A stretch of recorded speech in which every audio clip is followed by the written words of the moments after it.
Un hombre sale de su casa un viernes por la mañana. Le dice a su esposa que regresará a las 3.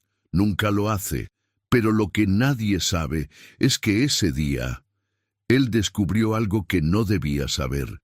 Y cuando la policía revisa las cámaras de seguridad, encuentran algo que desafía toda lógica. Su auto desaparece en plena carretera, sin accidente, sin desvío, como si se lo hubiera tragado la tierra.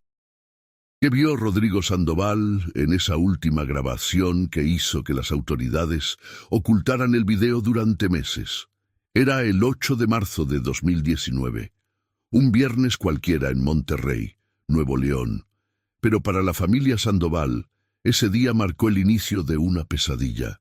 Rodrigo Sandoval tenía 34 años, ingeniero civil, exitoso, metódico, el tipo de hombre que siempre avisaba cuando llegaría tarde, que nunca dejaba un mensaje sin responder, que mantenía su vida perfectamente ordenada. Ese viernes salió de su casa a las 9:47 de la mañana.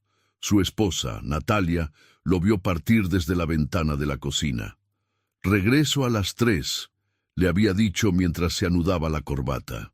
Una reunión importante, había explicado, con inversionistas potenciales para un proyecto residencial, Phoenix, así llamaban al desarrollo, un complejo de departamentos de lujo en San Pedro Garza García, el proyecto de su vida. Natalia recuerda cada detalle de esa mañana, el café que tomaron juntos, la camisa azul claro que eligió, la forma en que besó a sus 2 hijas antes de salir. Abril, de 6 años, le preguntó si traería paletas al regresar. «Claro que sí, princesa», respondió sonriendo. Rodrigo nunca regresó. Las 3 de la tarde llegaron y pasaron. Natalia marcó su celular 1 vez, 2, 5 veces, directo al buzón. ¿Extraño? Para cualquiera, tal vez no. Para Rodrigo, totalmente inusual. A las 5 de la tarde, Natalia llamó a la oficina. Nadie había visto a Rodrigo. ¿No tenía reunión con ustedes?, preguntó confundida. «No, señora Sandoval. Rodrigo pidió el día libre hace una semana». El primer escalofrío. ¿Por qué Rodrigo mintió sobre la reunión? ¿A dónde realmente fue? Natalia llamó a su suegra, Maritza. Llamó a los amigos cercanos de Rodrigo. Nadie sabía nada. A las 7 de la noche marcó al 911. «Señora, tiene que esperar 24 horas para reportar a un adulto desaparecido». Esa frase que todos conocemos. Esa regla que puede cambiarlo todo. Pero Natalia no esperó. Contactó directamente a un detective privado, Héctor Maldonado, exagente ministerial, especialista en personas desaparecidas. «Cuénteme todo», dijo Héctor cuando llegó a la casa de los Sandovales anoche. Natalia le mostró todo. El teléfono de Rodrigo no daba señal. Su laptop estaba en casa, encendida. Su cartera, llaves de repuesto, documentos personales, todo en su lugar. Solo faltaban su celular, su auto, un Toyota Camry negro, modelo 2018, y él. ¿Pero había algo más? Antes de continuar, si esta historia te está atrapando, te invito a suscribirte al canal y dejar tu like. Además, comenta de qué parte de México o del mundo nos estás escuchando. Tu apoyo hace posible que sigamos trayendo historias como esta. Ahora sí, continuemos. Héctor revisó la computadora de Rodrigo. Historial de búsquedas, correos, documentos recientes, y encontró algo perturbador. Rodrigo había estado investigando sobre desapariciones voluntarias. ¿Cómo cambiar de identidad? ¿Cómo vivir sin dejar rastro? Cuentas bancarias en el extranjero. ¿Su esposo tenía problemas económicos?, preguntó Héctor. No, absolutamente ninguno. ¿Deudas? Ninguna. ¿Otra mujer? Natalia lo miró fijamente. Rodrigo no, él no haría eso. Pero las dudas ya estaban sembradas. ¿Y si su esposo perfecto tenía otra vida? ¿Y si Phoenix no era solo el nombre de un proyecto? Héctor obtuvo acceso a los registros bancarios de Rodrigo. No había movimientos inusuales, Ningún retiro grande, ninguna transferencia sospechosa. Su última transacción, un café en un Oxxo a las 10:23 de la mañana, en la Avenida Constitución, a solo 15 minutos de su casa. Las cámaras del Oxxo mostraron a Rodrigo comprando un café americano. Se veía tranquilo, normal. Revisó su celular mientras esperaba. Pagó, salió, subió a su auto y desapareció. ¿Hacia dónde fue después? Los investigadores rastrearon las cámaras de tráfico. El Toyota Camry negro de Rodrigo fue captado por última vez a las 10:41 de la mañana, tomando la carretera hacia Santiago, un pueblo a las afueras de Monterrey. Después de eso, nada, como si el auto se hubiera desvanecido en el aire. Natalia no podía entenderlo. ¿Qué había en Santiago? Rodrigo nunca mencionó conocer a nadie allá, nunca habló de negocios en esa zona. Héctor y su equipo fueron a Santiago, preguntaron en gasolineras, en tiendas, en restaurantes, mostraron fotos de Rodrigo. Nadie lo reconoció, pero entonces algo cambió todo. Un empleado de una gasolinera recordó algo. Sí, ese auto estuvo aquí, pero no entró a cargar. ¿Qué hizo? Se estacionó al fondo, como por 20 minutos, luego se fue. ¿Por qué Rodrigo se estacionó sin hacer nada? ¿Estaba esperando a alguien? ¿Tenía miedo? Las respuestas seguían sin llegar. Pasaron 5 días. Ninguna pista nueva. El auto de Rodrigo no aparecía. Su celular seguía apagado. Ni un solo cargo en sus tarjetas, ni un mensaje. Nada. Natalia comenzó a perder la esperanza. Las niñas preguntaban por su papá cada noche. ¿Cuándo va a regresar? ¿Qué podía responder? Los medios empezaron a cubrir el caso.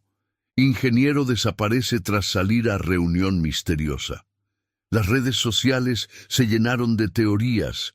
Algunos decían que Rodrigo huyó con dinero de inversionistas, otros que tenía doble vida.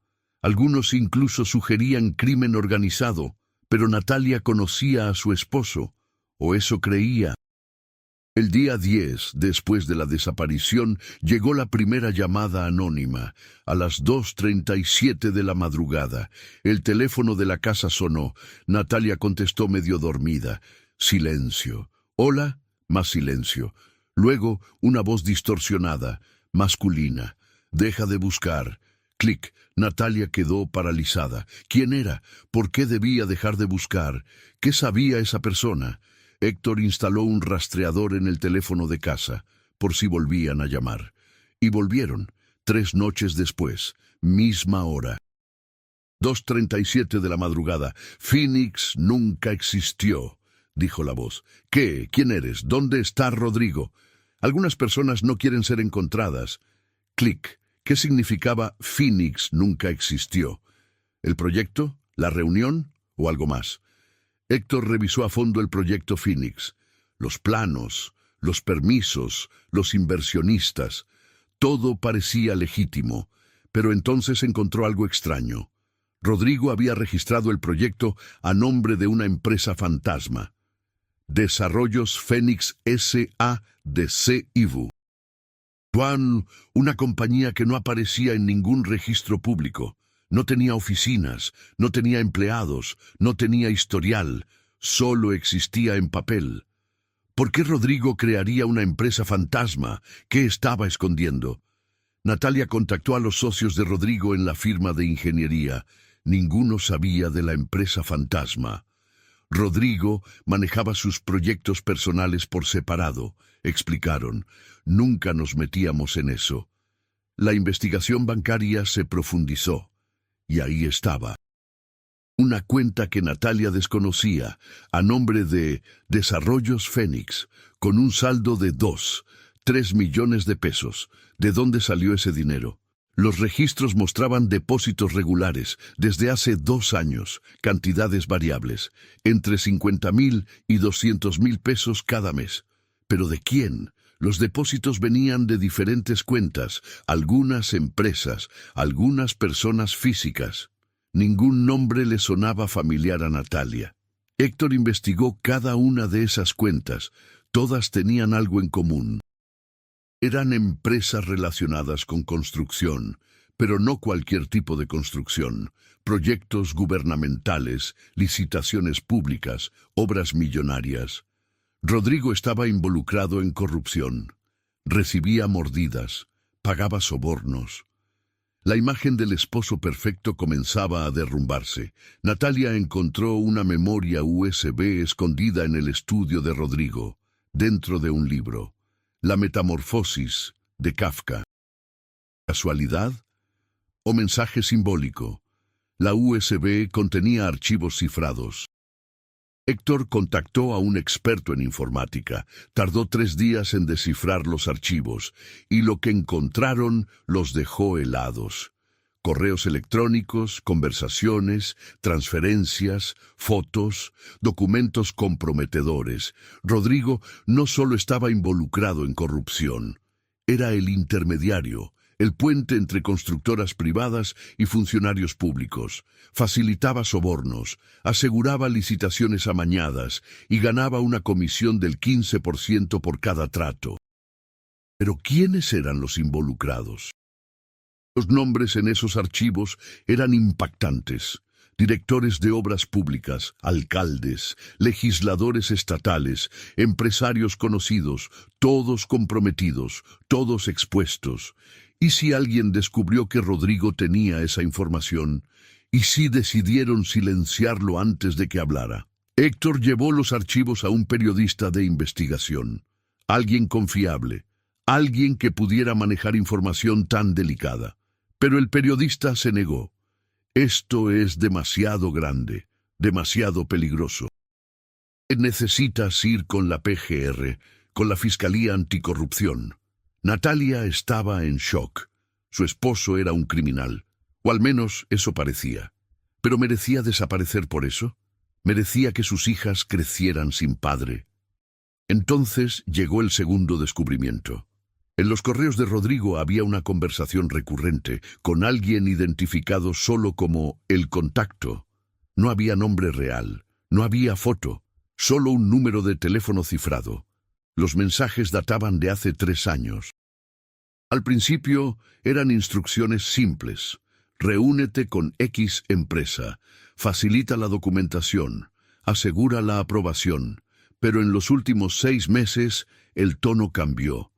Los mensajes se volvieron amenazantes. Necesitamos que sigas cooperando. No puedes salirte ahora. Sabes demasiado.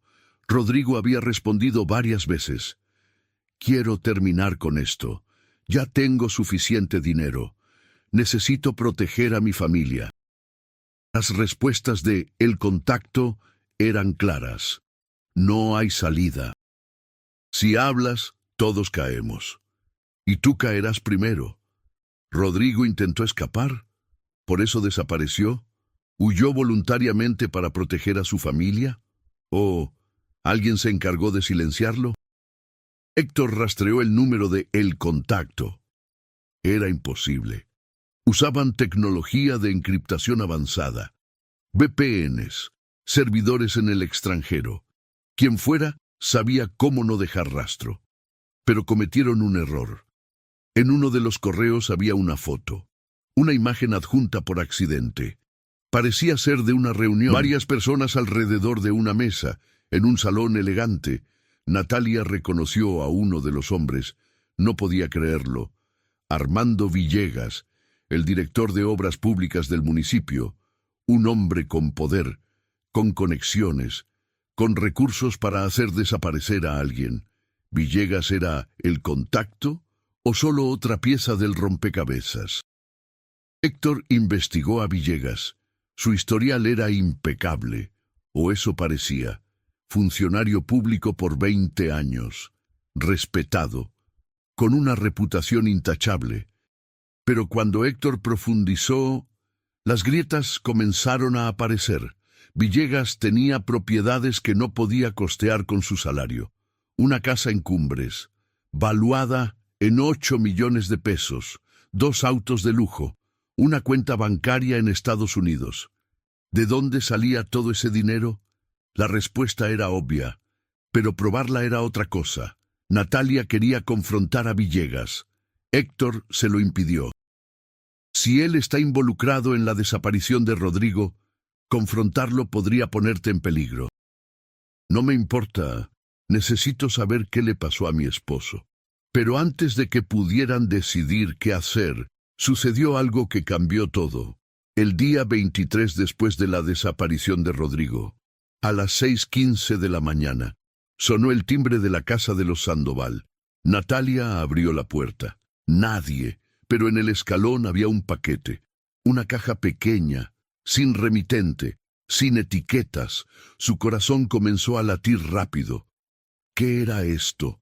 Con manos temblorosas, abrió la caja. Dentro había un celular, un teléfono viejo, de esos con teclado físico, y una nota escrita a mano. «Mira el último video». Natalia encendió el teléfono. Tenía batería casi completa. Solo había un archivo, un video de 47 segundos. Presionó play. La imagen era oscura al principio. Luego se enfocó. Era Rodrigo, vivo, sentado en una silla, en una habitación que no reconocía, sin ventanas, paredes de concreto. Rodrigo miraba a la cámara. Sus ojos mostraban miedo, pero también determinación. Y Natalia, entonces habló. Si estás viendo esto, necesito que sepas que estoy bien. Su voz temblaba ligeramente. No puedo volver. No todavía. Hay cosas que hice, cosas de las que me arrepiento. Pero lo hice para protegernos. Phoenix era más que un proyecto. Era mi salida, mi forma de reunir suficiente dinero para sacarlos del país. Para empezar de nuevo. Hizo una pausa. Miró hacia un lado como si alguien estuviera ahí. Luego continuó. Pero cometí errores. Me metí con la gente equivocada. Y ahora tengo que desaparecer por un tiempo. No me busques. Cuida a las niñas. Diles que las amo. Algún día entenderán. El video terminó abruptamente, como si alguien hubiera cortado la grabación. Natalia quedó paralizada. ¿Qué significaba todo esto? ¿Rodrigo estaba secuestrado o realmente huyó voluntariamente? Héctor analizó el video. La fecha de grabación, 10 de marzo, 2 días después de su desaparición. El lugar, imposible de determinar, sin marcas distintivas, sin sonidos de fondo identificables, nada. ¿Pero quién dejó el teléfono? ¿Por qué ahora? ¿Qué querían que Natalia supiera? El teléfono no tenía más archivos, no había contactos, no había mensajes, solo ese video. Natalia lo vio una y otra vez, buscando pistas, buscando respuestas, y entonces lo notó, en el segundo 34 del video, cuando Rodrigo miraba hacia un lado, se podía ver algo reflejado en sus ojos, apenas perceptible. Una luz, roja, intermitente. Héctor amplió la imagen. La luz tenía un patrón. 2 parpadeos rápidos. Una pausa. 3 parpadeos más lentos. ¿Un código? ¿Una señal? Héctor consultó con un experto en Morse. No era Morse exactamente, pero sí era un patrón de comunicación, usado por algunos cuerpos de emergencia y por el ejército. ¿Rodrigo estaba tratando de enviar un mensaje oculto? El patrón significaba bajo coacción. Rodrigo no estaba huyendo voluntariamente. Lo tenían retenido, obligado a grabar ese mensaje, pero fue lo suficientemente inteligente para dejar una pista. ¿Quién lo tenía? ¿Dónde estaba? ¿Seguía vivo? Natalia no podía quedarse de brazos cruzados. Llamó a la policía ministerial. Les mostró el video. Les explicó todo. Pero la respuesta la dejó helada. Señora Sandoval, sin más evidencia, no podemos actuar. Su esposo dice claramente que no lo busquen. Técnicamente, no hay delito. ¿Cómo que no hay delito? ¿Y la señal de coacción? Son especulaciones, respondieron los agentes. Natalia salió de la comandancia furiosa. Si las autoridades no iban a ayudar, ella buscaría por su cuenta. Contactó a más periodistas, a organizaciones de personas desaparecidas, a abogados especializados, a cualquiera que pudiera presionar. Y entonces recibió otra llamada. 3:00 de la madrugada. No era la voz distorsionada de antes. Era una mujer, con acento del norte. Señora Sandoval, mi nombre es irrelevante, pero necesita saber algo. Su esposo descubrió algo que no debía, algo mucho más grande que corrupción. ¿Qué? ¿De qué habla? Phoenix no era un proyecto de construcción, era un nombre clave para una operación de lavado de dinero, millones de pesos, de organizaciones criminales, pasando a través de obras públicas, limpiándose como inversiones legítimas. Natalia sintió que el piso se movía bajo sus pies. ¿Y Rodrigo? Su esposo era el contador, el que hacía que los números cuadraran. Pero se asustó. Quiso salirse. Recopiló evidencia. Planeaba entregarla a la DEA. ¿Está vivo? Silencio. Largo. Incómodo. Por ahora. Clic. ¿Qué significaba por ahora? Natalia no durmió esa noche, ni la siguiente. Su mente no paraba. ¿Y si todo lo que conocía de Rodrigo era mentira? ¿Y si su vida perfecta era solo una fachada? ¿Y si el hombre con el que se casó nunca existió realmente? Pero algo dentro de ella se negaba a creer eso. Rodrigo era muchas cosas. Pero no era malvado, no era cruel. Había tomado decisiones equivocadas, sí, pero lo había hecho para proteger a su familia. O eso se repetía Natalia cada noche. El día 30, después de la desaparición, llegó un paquete más, esta vez por mensajería, de una empresa de logística internacional. El remitente, PHOENIX. Natalia lo abrió con Héctor presente. Dentro había un sobre Manila, y dentro del sobre, una memoria USB y una fotografía. La foto mostraba a Rodrigo, pero no era reciente, era de hace años, tal vez 10. Estaba con un grupo de hombres, todos jóvenes, todos vestidos de civil, pero algo en su postura, en su mirada, delataba entrenamiento militar. Héctor reconoció a uno de los hombres, Mauricio Rivas, exmilitar, dado de baja hace 8 años. Ahora trabajaba como... ¿seguridad privada? No, como jefe de operaciones para un cártel. ¿Rodrigo conocía a Mauricio? ¿Tenían historia juntos? La memoria USB contenía más archivos. Registros de operaciones, fechas, lugares, cantidades de dinero, nombres de funcionarios, todo meticulosamente documentado. Y al final del último archivo, un mensaje de Rodrigo. Si están leyendo esto, significa que ya no pude hacerlo yo mismo. Esta es toda la evidencia que recopilé en 3 años. Nombres, fechas, transacciones. Todo lo que necesitan para desmantelar esta red. Por favor, entréguenlo a las autoridades correctas. No confíen en la policía local. No confíen en la Fiscalía Estatal. Vayan directamente a nivel federal. O mejor aún, a Estados Unidos. Hay agentes de la DEA que están investigando. Contacten al agente especial Richard Morrison. Él sabrá qué hacer. Natalia tenía en sus manos la prueba, la evidencia que podría destruir carreras, exponer criminales, tal vez incluso recuperar a su esposo. ¿Pero a qué costo? Si hacía pública esta información, ¿Rodrigo moriría? ¿Ella y sus hijas estarían en peligro? Héctor fue claro. Esto es demasiado grande para nosotros. Necesitamos ayuda federal, protección. Natalia contactó a un abogado especializado en delitos federales. Le explicó la situación. El abogado fue directo. Señora Sandoval, su esposo tocó un avispero. Esta red que describe involucra millones de dólares, políticos de alto nivel, organizaciones criminales poderosas. Si presentan esta evidencia, su vida cambiará para siempre. Necesitarán protección de testigos. Tal vez reubicación.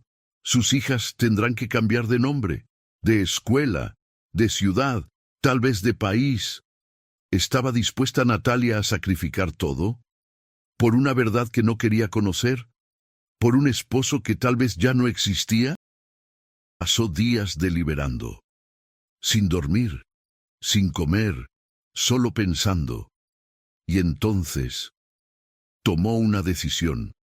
Entregó la evidencia a la Fiscalía General de la República, con copias enviadas simultáneamente a periodistas de investigación, a organizaciones internacionales de derechos humanos, y sí, a la DEA. La bomba estalló. En 48 horas, la noticia estaba en todos los medios. Red de corrupción y lavado de dinero desmantelada en Nuevo León. Funcionarios de alto nivel arrestados. Operación conjunta México-Estados Unidos.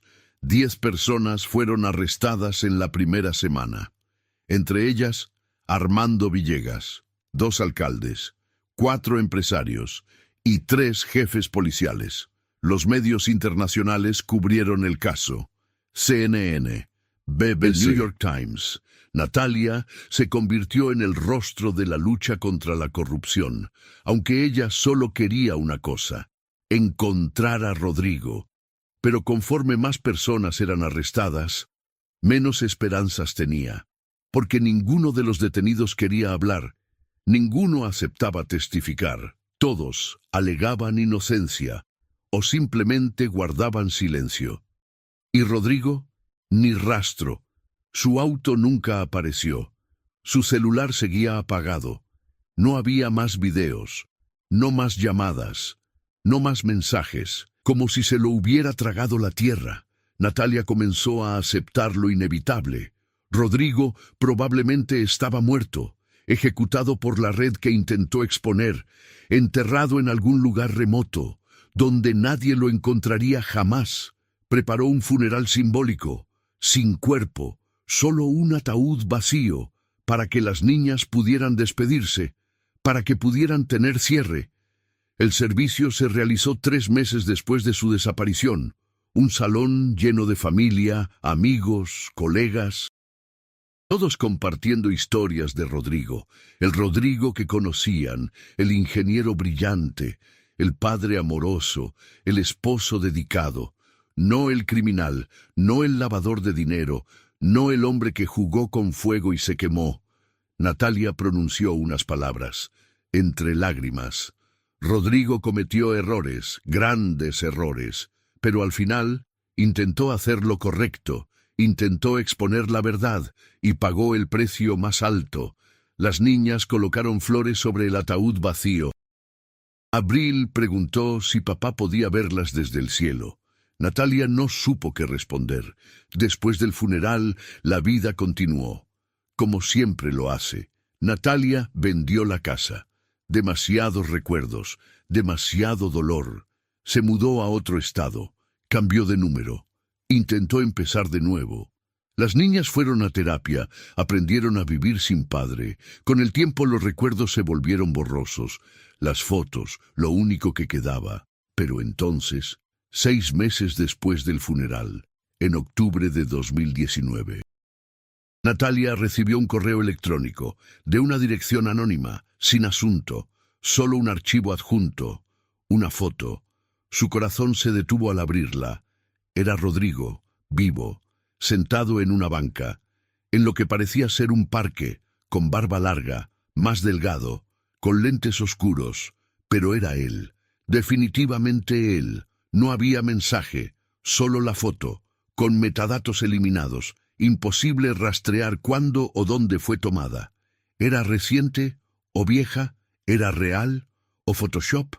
Natalia la analizó obsesivamente, buscó detalles, pistas, en el fondo de la imagen, borroso, pero visible, un letrero.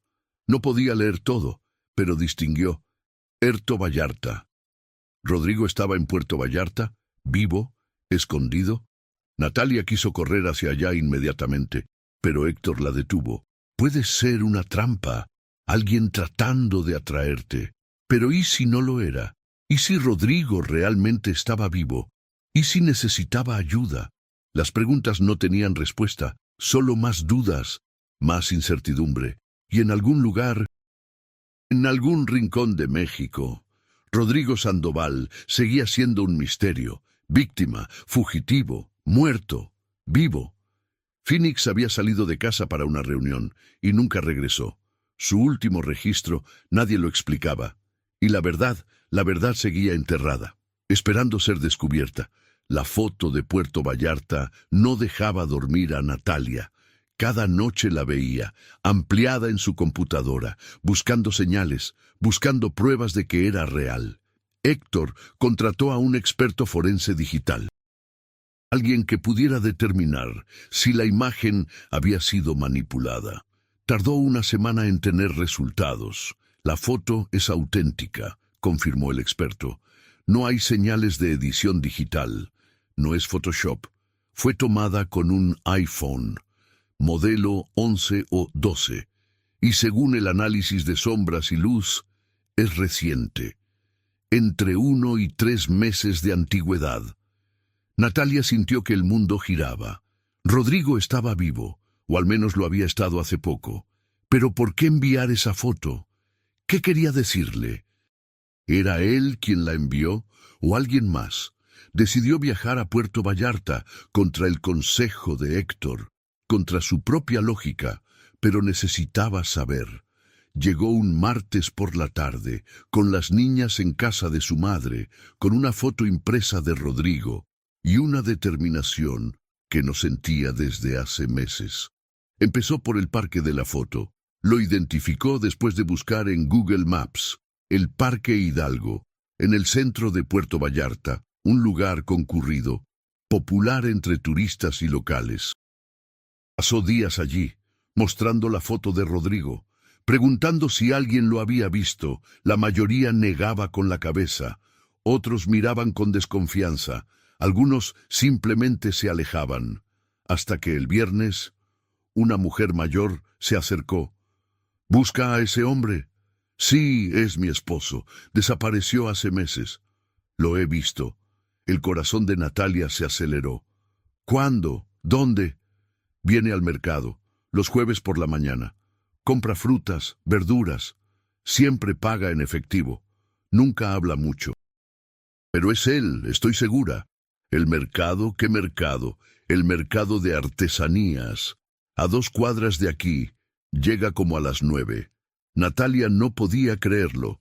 Rodrigo vivía aquí, escondido, a plena vista, como cualquier persona normal.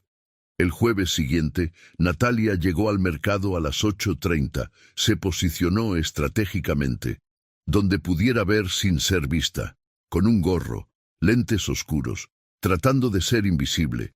Las 9 llegaron y pasaron. 9:15, 9:30, nada. ¿Y si la mujer era otra persona? 9:47. Un hombre entró al mercado, alto, delgado, barba larga, gorra de béisbol. Caminaba diferente, más encorvado, como tratando de parecer más pequeño. Pero era él. Natalia lo reconoció inmediatamente. La forma de mover las manos, el paso. Era Rodrigo. Su primer instinto fue correr hacia él, gritar su nombre, abrazarlo, golpearlo, preguntarle por qué. Pero se contuvo. Necesitaba entender primero. ¿Por qué estaba aquí? ¿Por qué se escondía? ¿De quién? Lo siguió a distancia. Rodrigo compró mangos, aguacates, pan, café, productos básicos. Pagó en efectivo, como dijo la mujer. No habló con nadie. No hizo contacto visual. Como un fantasma entre la gente, salió del mercado, caminó hacia el malecón, luego giró por una calle residencial. Casas modestas, edificios viejos, nada lujoso. Entró a uno de los edificios. Natalia esperó unos minutos, luego se acercó. Era un edificio de 3 pisos, apartamentos pequeños, sin portero, sin cámaras visibles. Tocó todos los timbres del primer piso. Nadie respondió. Segundo piso, lo mismo. En el tercero, una voz masculina, a través del intercomunicador. ¿Quién? Era él. La voz de Rodrigo, ligeramente cambiada, más grave, pero era él. Natalia no supo qué decir. Su garganta se cerró. Las lágrimas llegaron sin avisar. Rodrigo, susurró. Silencio. Largo, pesado. ¿Natalia? La voz cambió, de cautelosa a aterrada. ¿Natalia? ¿Eres tú? ¿Sí? ¿No? No deberías estar aquí. No puedo. Abre la puerta. Abre la maldita puerta, Rodrigo. Más silencio. Luego, un zumbido.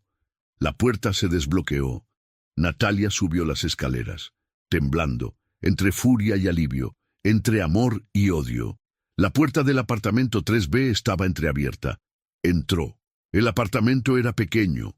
Una habitación, cocina básica, muebles mínimos, nada que indicara quién vivía ahí. Y allí estaba él, Rodrigo, de pie junto a la ventana, más delgado, con ojeras profundas, la barba descuidada, pero vivo. Definitivamente vivo. Se miraron sin hablar. 30 segundos que parecieron horas. ¿Por qué? Fue lo único que Natalia pudo decir. Rodrigo cerró los ojos, porque si no desaparecía, nos mataban a todos.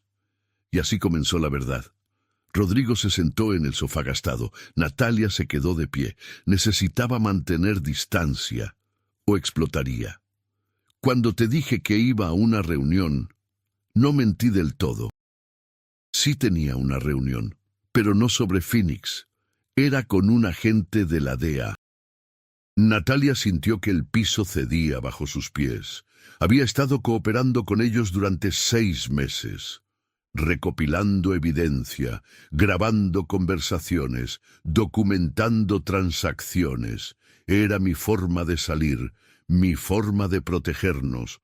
¿Cooperando? ¿Como informante? Sí. La cabeza de Natalia daba vueltas. Su esposo era un informante para el gobierno estadounidense, contra cárteles mexicanos. Pero algo salió mal ese día, continuó Rodrigo. La reunión con el agente era en Santiago, en una casa de seguridad. Pero cuando llegué, había señales, pequeñas cosas fuera de lugar. El agente llegó tarde, demasiado tarde. Me asusté. Pensé que habían sido comprometidos. ¿Y qué hiciste? Uy. Rodrigo se levantó, caminó hacia la ventana, mirando hacia afuera como si esperara ver algo.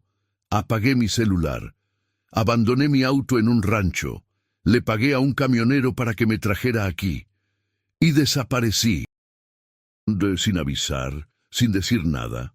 Rodrigo se volteó. Sus ojos estaban rojos. Si te decía, te ponía en peligro.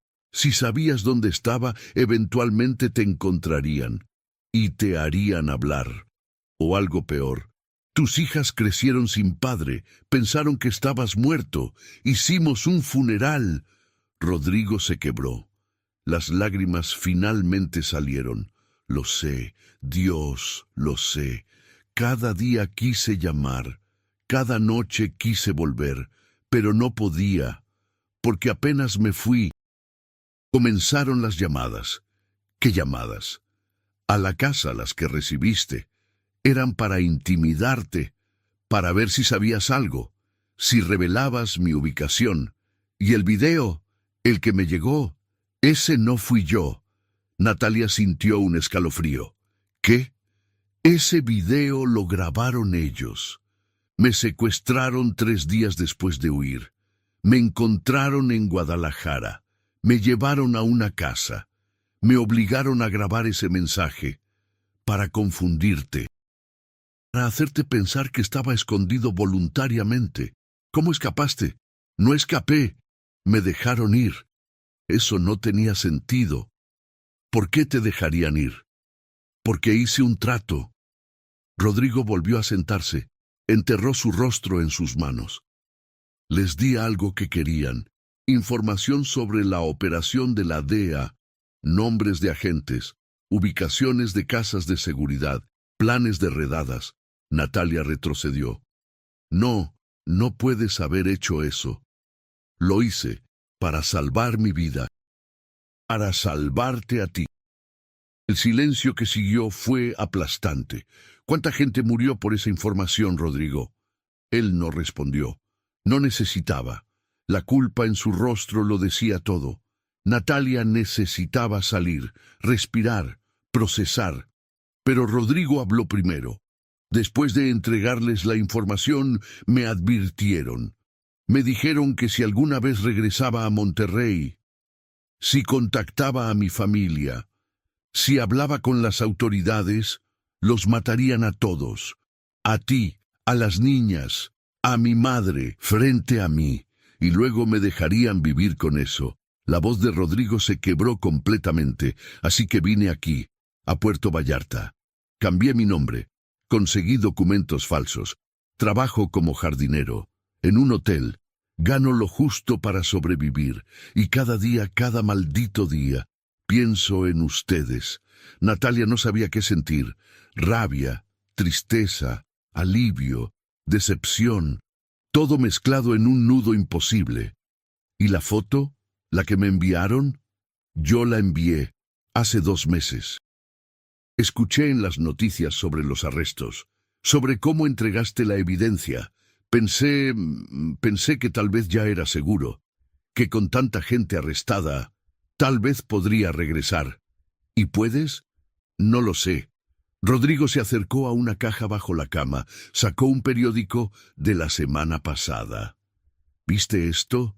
Era un artículo sobre el caso, sobre los juicios en curso, y en la esquina inferior, una pequeña nota. Testigo clave asesinado antes de declarar. Natalia leyó el nombre. Mauricio Rivas, el exmilitar de la foto, el contacto de Rodrigo, muerto, baleado en la calle, frente a su casa. Todavía están limpiando cabos sueltos, dijo Rodrigo. Todavía no es seguro. ¿Cuándo sería seguro? ¿Alguna vez? Natalia pasó 3 días en Puerto Vallarta, en un hotel cercano, visitando a Rodrigo cada día, hablando, llorando, tratando de entender. Le mostró fotos de las niñas, videos, dibujos que habían hecho, cartas que escribieron pensando que estaba muerto. Rodrigo lloró con cada una. ¿Puedo verlas?, preguntó el tercer día. No, por favor, no, Rodrigo, no puedo arriesgarlas. ¿Y si te siguen? ¿Y si alguien nos ve juntos? ¿Y si...? Rodrigo asintió. Sabía que tenía razón.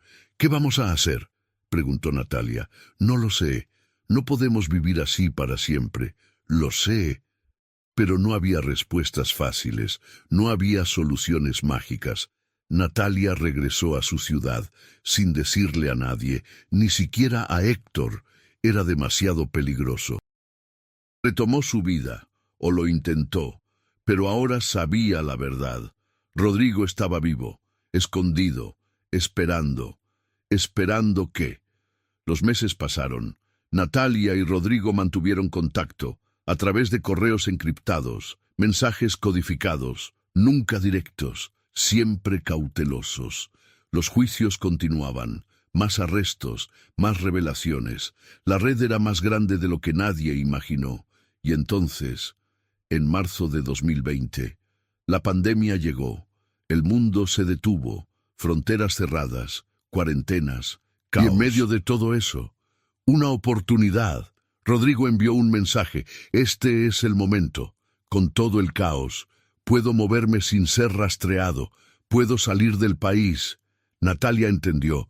Con las autoridades enfocadas en la pandemia, con los sistemas colapsados, con el mundo distraído, Rodrigo podía desaparecer de verdad, esta vez para siempre.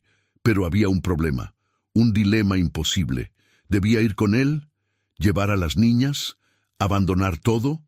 ¿Vivir como fugitivos? ¿O dejarlo ir para siempre y criar a sus hijas solas, sin padre, pero seguras? Natalia pasó noches sin dormir, pensando, calculando, sopesando, y finalmente tomó una decisión. Le dijo a Rodrigo que no irían con él, que las niñas merecían estabilidad, educación, una vida normal, aunque fuera sin él. La respuesta de Rodrigo tardó 3 días. Lo entiendo, y tienes razón. Merecen algo mejor que esto, algo mejor que yo. Y luego, te amo. Siempre lo haré. Cuida de nuestras niñas. Diles que su padre hizo todo lo que pudo. Fue el último mensaje que Natalia recibió. En abril de 2020, Rodrigo desapareció nuevamente. Esta vez, sin dejar rastro, Natalia contrató a investigadores privados. Buscó en bases de datos internacionales, monitoreo de fronteras. Nada. Rodrigo se había esfumado. Como humo. ¿Salió de México? ¿Llegó a otro país? ¿Está vivo? Nadie lo sabe. Los años pasaron. 2021, 2022, 2023. Sin noticias, sin señales. Las niñas tiene ahora 11 años. Su hermana menor, Luna, 8. Ya no preguntan tanto por papá. Ya no lloran por las noches. El tiempo, cruel maestro, las enseñó a vivir sin él. Natalia intentó rehacer su vida. Salió con otras personas. Buscó amor. Pero siempre había una sombra. Una pregunta sin respuesta. ¿Dónde está Rodrigo? En 2024, el caso oficialmente se cerró. Los juicios terminaron. Los sentenciados fueron a prisión. La red de corrupción, desmantelada. Al menos la parte visible. Pero Rodrigo seguía clasificado como persona desaparecida. Ni muerto, ni vivo, en el limbo legal. Natalia visitó Puerto Vallarta una vez más, en el verano de 2024, con las niñas, como unas vacaciones normales. O eso les dijo. Pasó por el apartamento donde Rodrigo vivió, ahora habitado por otra familia, por el mercado donde lo vio, por el parque de la foto, esperando algo, una señal, una coincidencia, un milagro. Pero no hubo nada. El último día del viaje, mientras caminaban por el malecón, Luna encontró algo, una botella de vidrio, con un papel dentro. «Mami, un mensaje». Natalia sonrió. «Es solo basura, amor». «No, ábrela». Para complacer a su hija la abrió. Era una hoja doblada, con algo escrito a mano. Su corazón se detuvo al reconocer la letra. «Para quien encuentre esto, hay una vida antes y una después, antes de los errores, después de las consecuencias.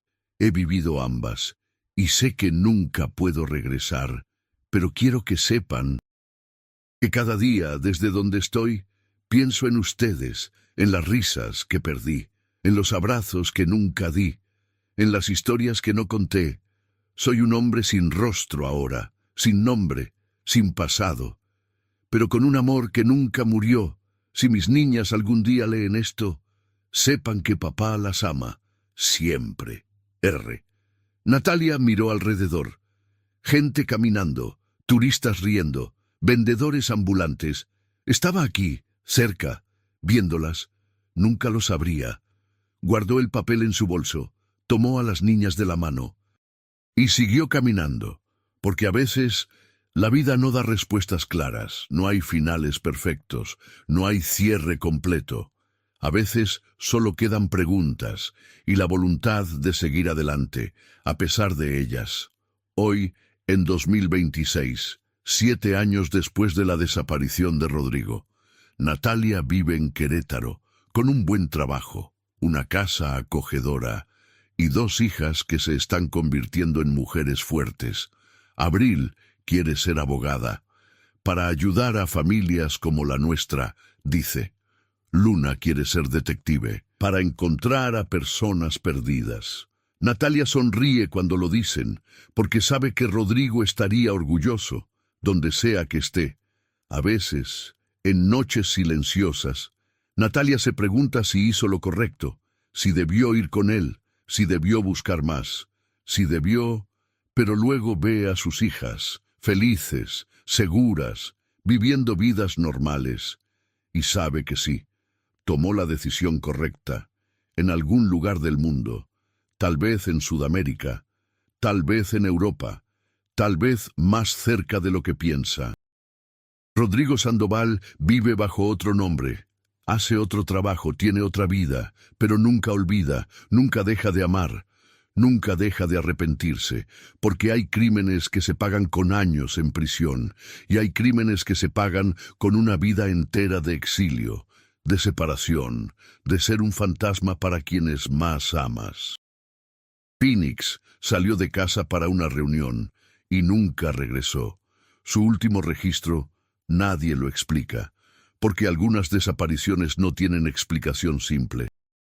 Algunas historias no tienen final feliz, solo tienen verdades dolorosas, decisiones imposibles y amores que sobreviven a pesar de la distancia, a pesar del tiempo, a pesar de todo. Esta es la historia de Rodrigo Sandoval, el hombre que desapareció 2 veces, una vez por necesidad, la segunda por amor, y aunque su cuerpo nunca fue encontrado, aunque su caso sigue sin resolver, aunque las autoridades lo den por muerto, su familia sabe la verdad. Rodrigo está ahí fuera, en algún lugar, viviendo, respirando, esperando el día en que sea seguro regresar. Un día que tal vez nunca llegue, pero la esperanza es lo último que se pierde. Y Natalia, Abril y Luna siguen esperando, cada día, cada mes, cada año, esperando el día en que un hombre con barba larga, con ojos familiares, toque a su puerta y diga las palabras que nunca pensaron escuchar de nuevo. Llegué a casa.